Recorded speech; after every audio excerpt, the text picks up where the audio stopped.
1954, les accords de Genève mettaient provisoirement fin à la tragique guerre d'Indochine qui en était à sa 8e année. Le Sud-Vietnam était attribué aux nationalistes. Le Nord revenait au gouvernement communiste du Viet Minh. Cependant, une zone maritime y resterait libre pendant 300 jours jusqu'en mai 1955 pour permettre le réembarquement de l'armée franco-vietnamienne. Le rideau de fer était alors essentiellement une borne kilométrique de la route Hanoï-Haiphong. En fait, c'était un no man's land de 3 km d'épaisseur, Viet Minh d'un côté, Français de l'autre, de sorte que ce que nous voyons ici, c'est plus exactement la porte de la liberté.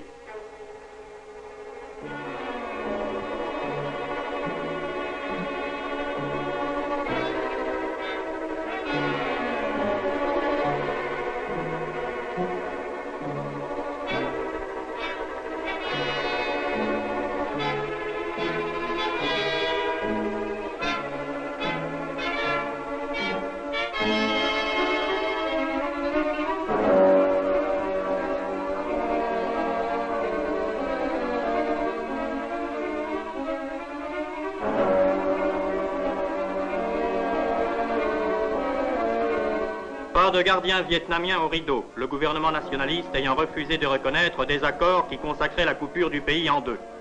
Du moins pas de Vietnamiens visibles, car dissimulés sous une tente, quelques fonctionnaires nationalistes accueillent ceux qui passent. Nous sommes en février 1955. Il n'y avait plus alors que 3 mois de délai avant l'abandon de la zone libre du Nord, et le temps commençait à presser. Un drame de portée mondiale se jouait ici. Un de ces grands dérangements comme l'histoire nous en offre de loin en loin des exemples. Tous les jours et toute la journée, des gens de toutes conditions, ayant tout abandonné, passent cette porte et bien d'autres seuils clandestins, parfois au péril de leur vie, pour échapper à ce qui se trouve de l'autre côté. À la fin du mois de mai 1955, près d'1 million de Nord-Vietnamiens ont ainsi quitté leur pays, sachant que c'est la gêne et même la guerre civile qui les attend dans le Sud. Un bien leur importe plus que tout, la liberté. Pour elle, dans la froide grisaille de l'hiver tonkinois, un peuple entier s'est dirigé vers les chemins de la mer. Depuis Haiphong, des voitures viennent chaque jour au-devant des fugitifs. En attendant l'heure du départ, certains joueurs enragés, sitôt la clé de la liberté en poche, risquent les quelques bonnes piastres qu'ils ont pu arracher à la vigilance des gabelous Viet Minh.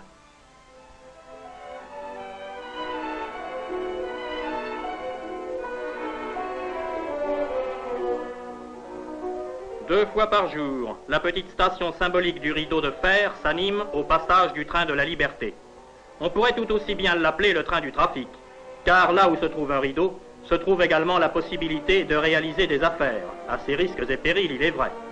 C'est ce qui explique que le train est presque aussi bondé dans un sens que dans l'autre.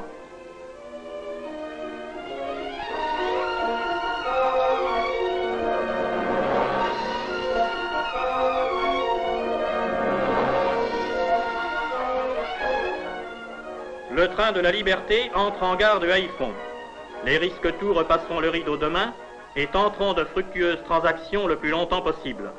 Mais pour beaucoup d'autres, c'est le dernier voyage.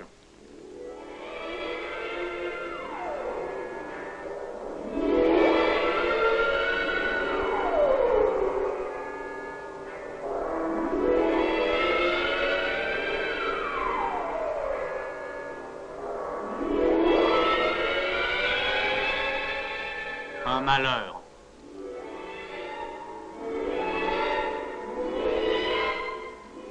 Ceux pour lesquels le destin est le même d'un côté comme de l'autre du rideau. Mais on n'atteint pas seulement Haiphong par la terre. La corvette La Gracieuse s'évanouit dans le brouillard blanc du février tonkinois. Quelle est cette jonque fantôme? Fugitif? Chasseur de fugitifs? Ou simple pêcheur? Ces documents ont bouleversé l'opinion. Sur le banc de sable de Trali que la mer commence à recouvrir, plus de 2000 personnes implorent, somment le ciel de les sauver et le salut viendra. Ces invraisemblables embarcations faites de planches ficelées de fibres de bambou. Cette nuit où une de nos unités fut accostée par une petite jonque chargée à couler de 160 fugitifs. Cette corvette qui traîne sa chasse de la journée. Un nom demeurera attaché à cette dramatique épopée, celui de l'amiral Kerville dont les vaisseaux ont sauvé de la mer plus de 30 000 fugitifs. Le grand port du Nord-Vietnam, entièrement conquis sur la vase, est en train d'agoniser comme l'a fait la capitale Hanoï 6 mois auparavant. Le trafic des artères est déjà comateux. Tout sent le départ.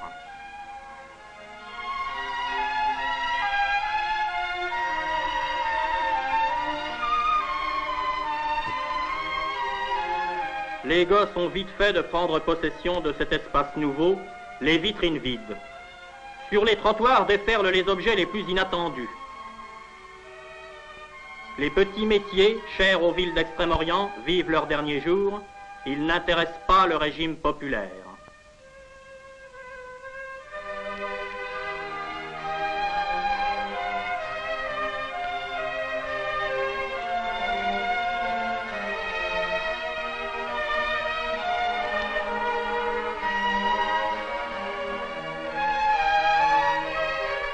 Les nationalistes ont couvert les murs de slogans et d'affiches qui sont autant d'invitations au voyage.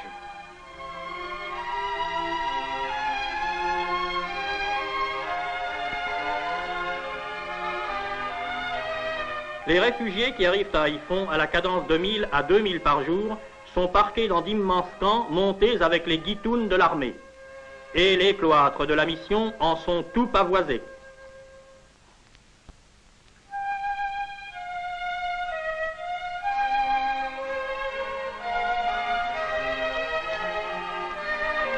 On trouve de tout dans ces camps, des riches,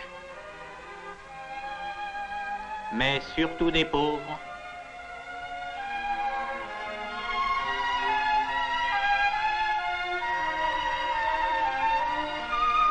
Des riches et des pauvres.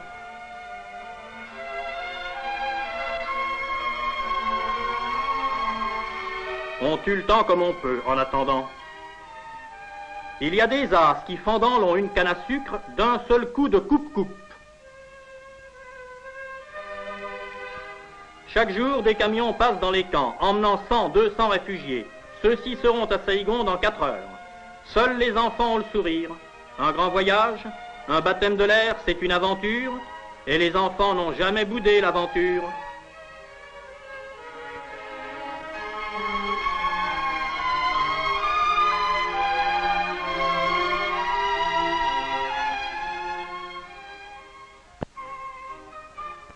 Mais une fois ou deux par semaine, une centaine de camions et plus font d'un seul coup le vide dans les camps.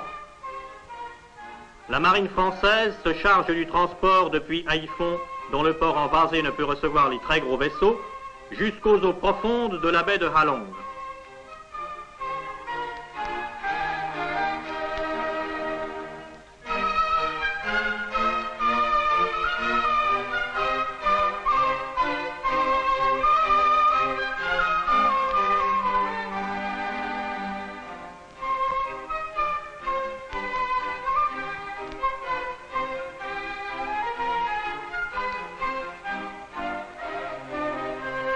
Et comme ce sont les Américains qui se chargent du reste du voyage, il faut en passer de bonne grâce par certains rites.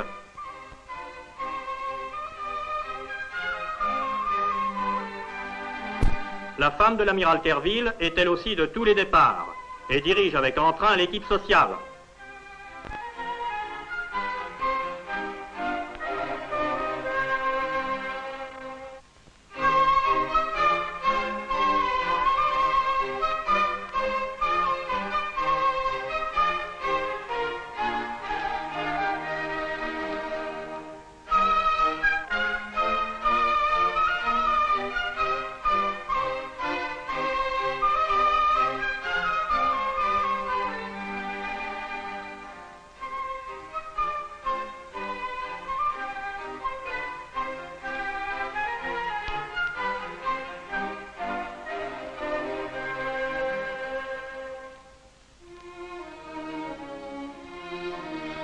Les lourdes portes se sont refermées sur les 1500 réfugiés entassés dans la vaste cuvette.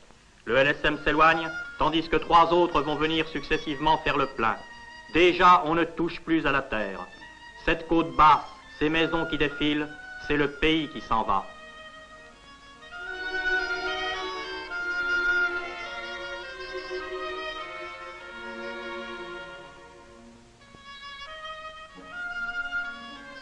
au milieu des fantasmagories de la baie de Halong, le grand transport de troupes USNS Marine Serpent est apparu.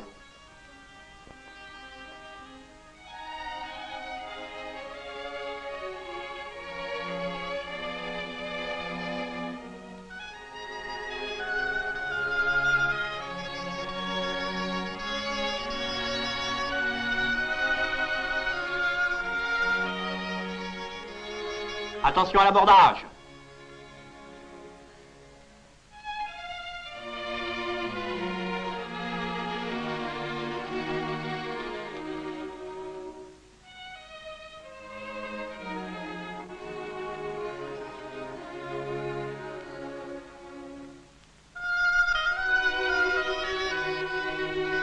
Et maintenant, transvasement des LSM dans le grand transport.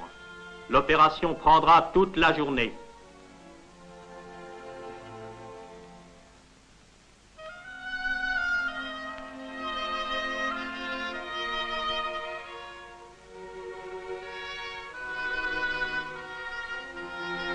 Des gens de toutes conditions et de tous âges.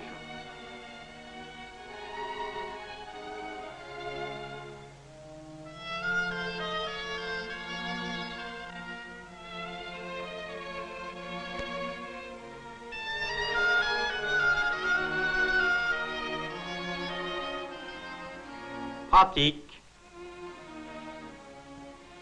artiste,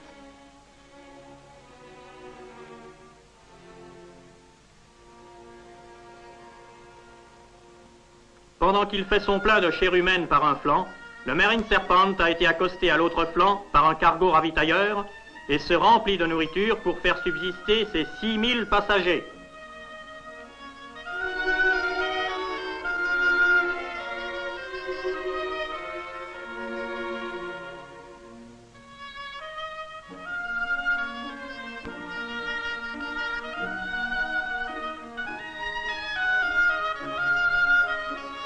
Tandis que de surcroît, les pêcheurs de la baie viennent également proposer leurs plus belles prises. Tout est paré.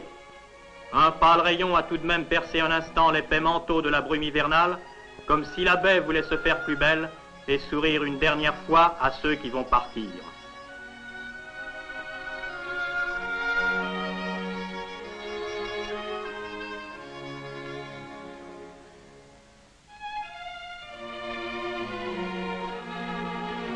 Le lendemain matin, un soleil aveuglant s'est levé et l'extraordinaire navire vogue vers le midi, avec son équipage de ricains disparates, hauts en couleur, chahuteurs, sympathiques.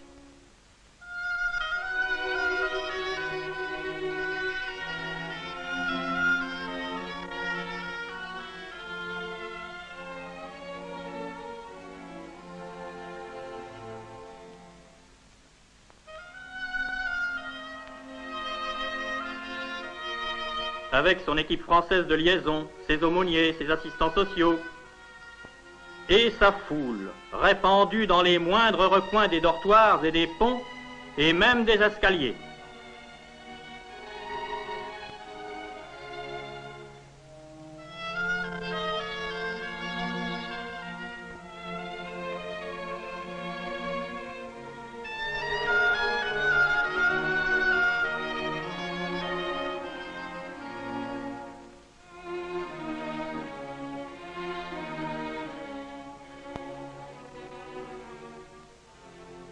Et chacun se retrouve tel qu'en lui-même, nos enragés joueurs.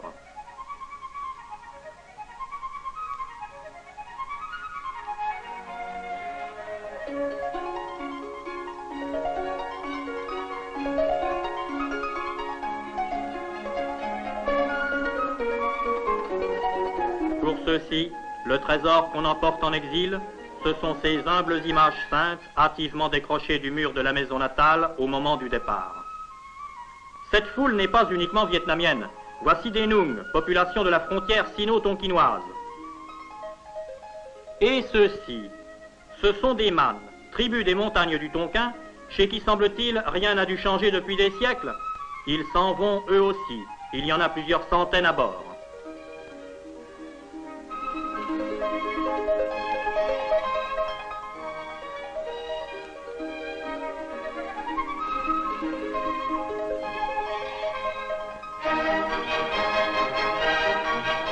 Ça n'est pas une mince affaire de distribuer équitablement la pitance à une telle multitude répandue en un aussi parfait désordre. Un heureux événement. À chaque traversée, il y a plusieurs naissances.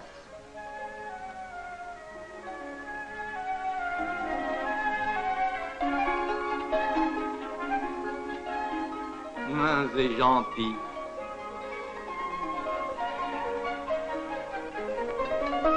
Le soir, bien des familles prient en commun, comme à la maison. Puis chacun s'organise pour la deuxième nuit.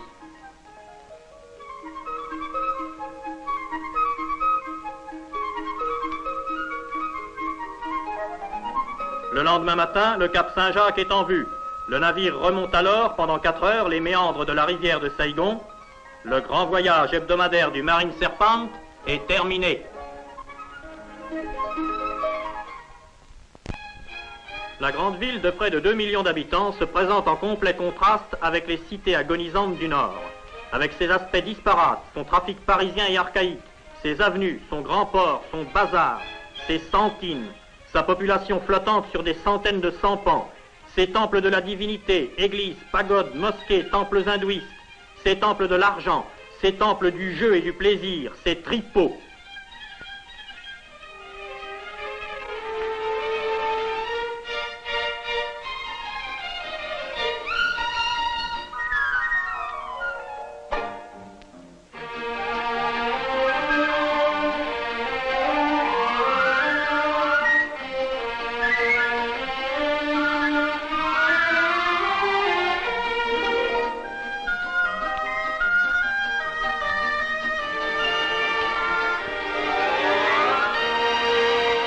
La grande ville, trop occupée de ses propres affaires, accueillera d'abord avec indifférence ces centaines de milliers d'arrivants, et sera longue à s'apercevoir qu'il doit tout de même se passer quelque chose d'anormal là-haut.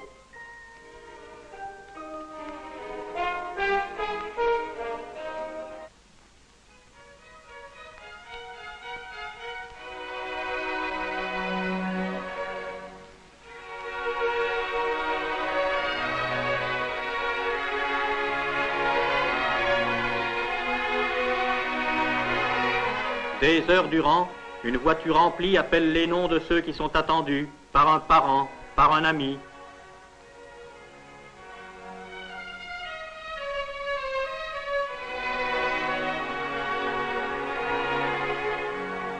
De nombreuses délégations viennent saluer les arrivants.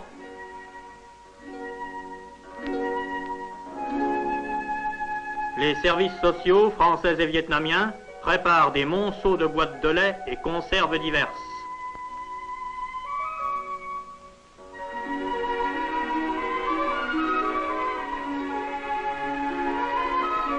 Aujourd'hui, la manifestation a pris une ampleur particulière, car on attend un visiteur illustre, le cardinal Spellman, archevêque de New York.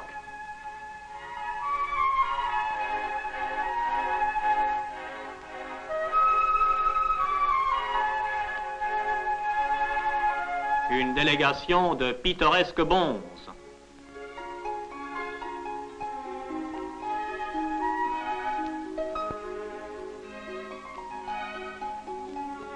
Et une autre de non moins pittoresques vieux curés.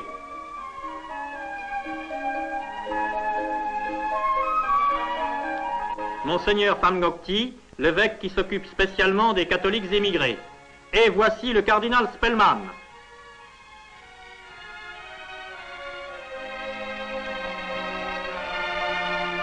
Un maladroit ayant fait tomber une pyramide de cigarettes destinées aux réfugiés, le cardinal aide le plus simplement du monde à réparer le malheur.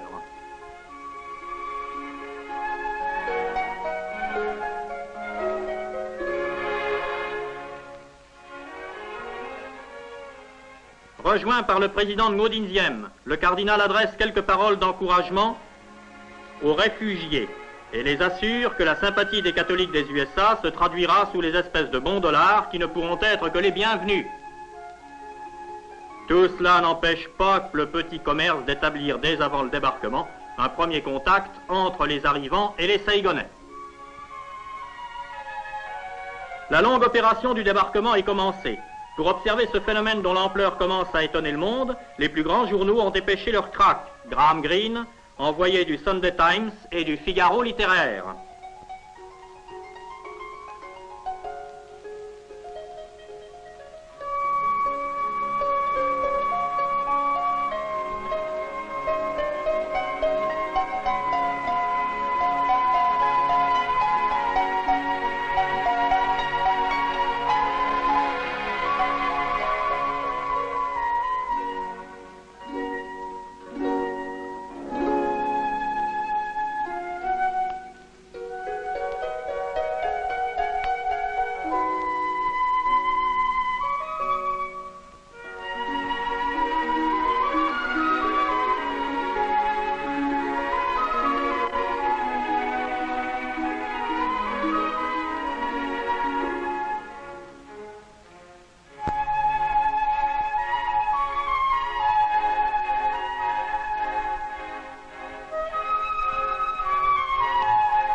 les jeunes gens de bonne volonté font la chaîne et se passent tour à tour des gosses, des ballots, des vieillards.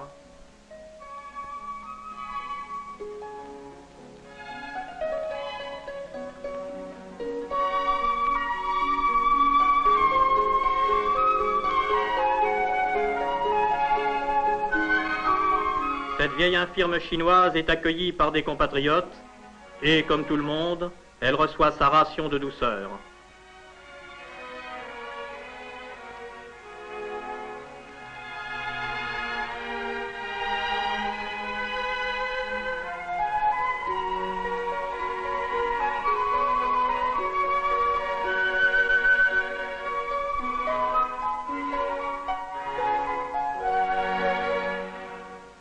Ce gosse a tout de même pris la précaution d'amener du Nord un peu de viande sur pied, mais il est des détresses qu'aucun service social ne parviendra jamais à consoler.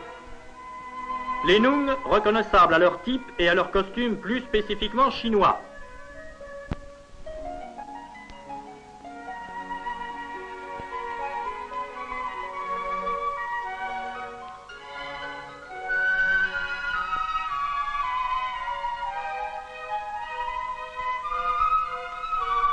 Enfin, voici les Man.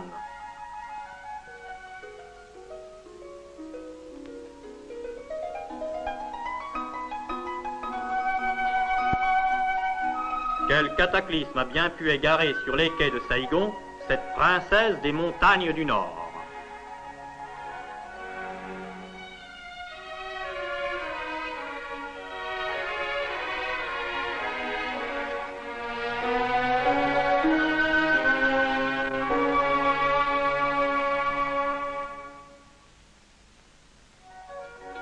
Les plus fortunés des réfugiés peuvent acquérir à prix d'or un petit compartiment comme celui-ci dans les faubourgs de Saigon.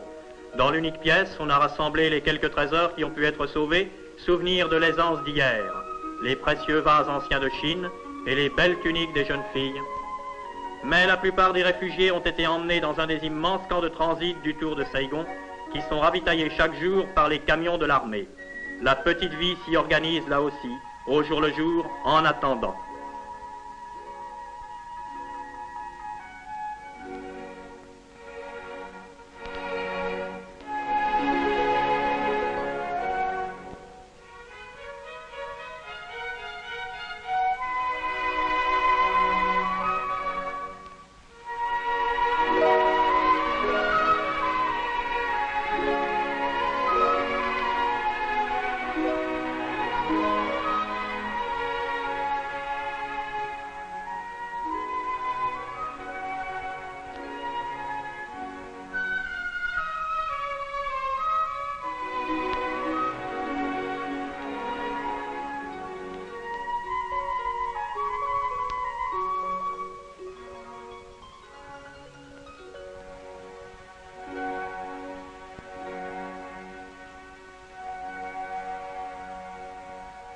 Puis un jour, on part vers d'autres horizons.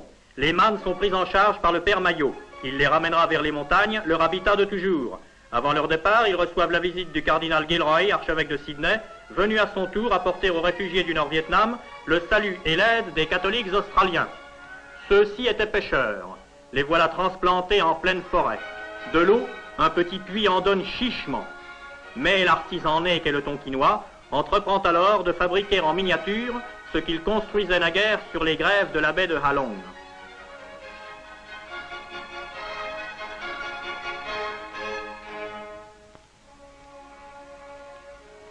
Ils iront vendre leurs jolies petites jonques à Saigon et se feront ainsi un peu d'argent. Ceux-là, par contre, ont la chance d'avoir leur camp traversé par une belle rivière.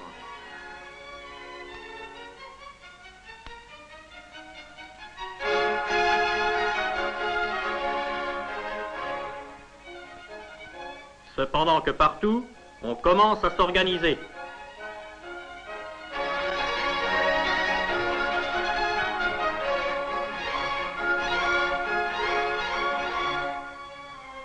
Souriez un peu, grand-mère. J'ai quitté mon pays et mon village, a-t-elle répondu, et je ne sais plus sourire. Le vrai centre de la plupart des camps, c'est l'église.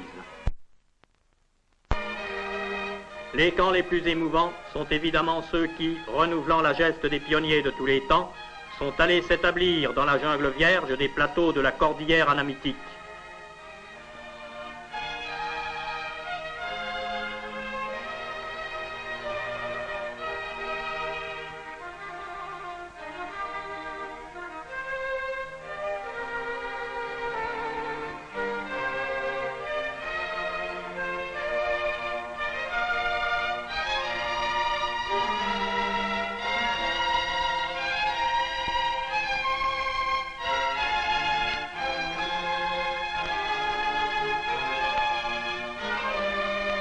Mais la jungle va connaître de nouveaux arrivants.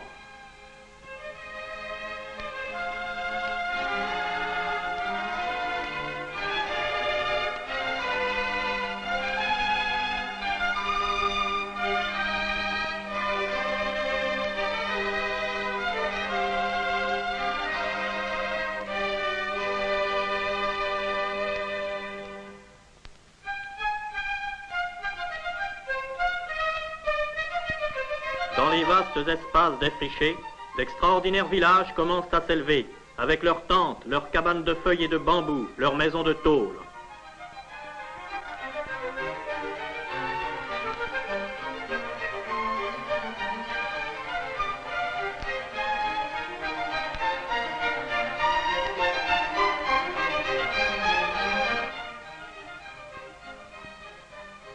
Premier bâtiment municipal, le hall d'information, qui n'a malheureusement pas toujours que de bonnes nouvelles à annoncer. Mais on s'occupe déjà activement des maisons communes essentielles, l'école et l'église.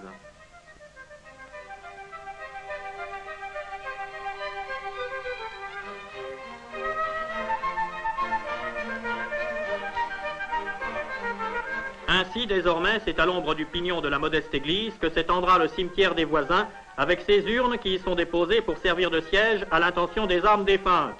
Car il y a les voisins, pas mauvais bougres, mesdames un peu farouches, qui sont ici chez eux.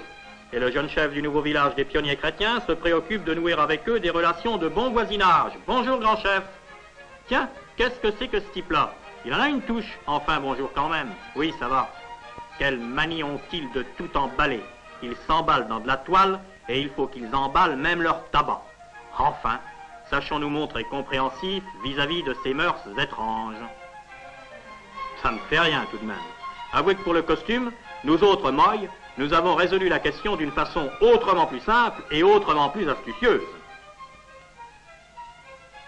Ah, il est gondolant. Mais le jeune chef chrétien emporte en gage de confiance et d'amitié l'arbalète du chef sauvage Moy. En arrivant au camp, il retrouve la joie qu'a vite fait de ramener l'insouciance des enfants.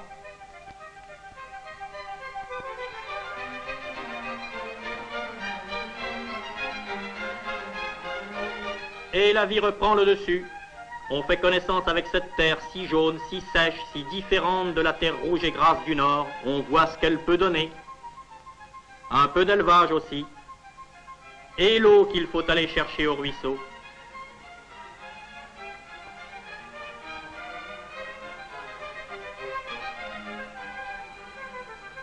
Mais ce camp a été pris en charge par des rédemptoristes canadiens et le vieux sang des pionniers du Grand Nord coule toujours dans leurs veines.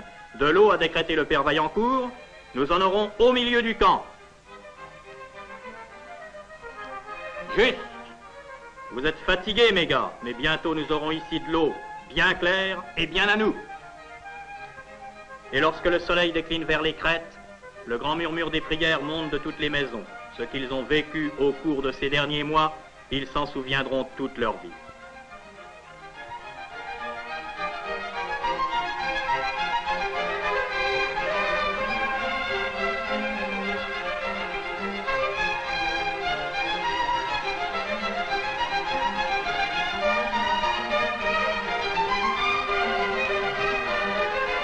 Et on voudrait espérer malgré tout que la méchanceté des uns, la veulerie des autres, ne feront pas qu'un cauchemar comme celui qu'ils ont vécu revienne encore troubler le sommeil de ces braves gosses.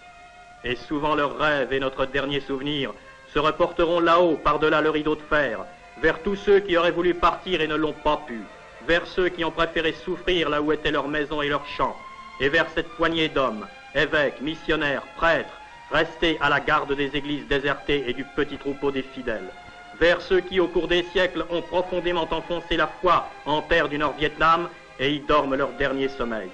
Pauvres chères églises du Tonkin, vos humbles voûtes, aujourd'hui silencieuses, résonneront-elles encore jamais aux accents des prières des grandes foules?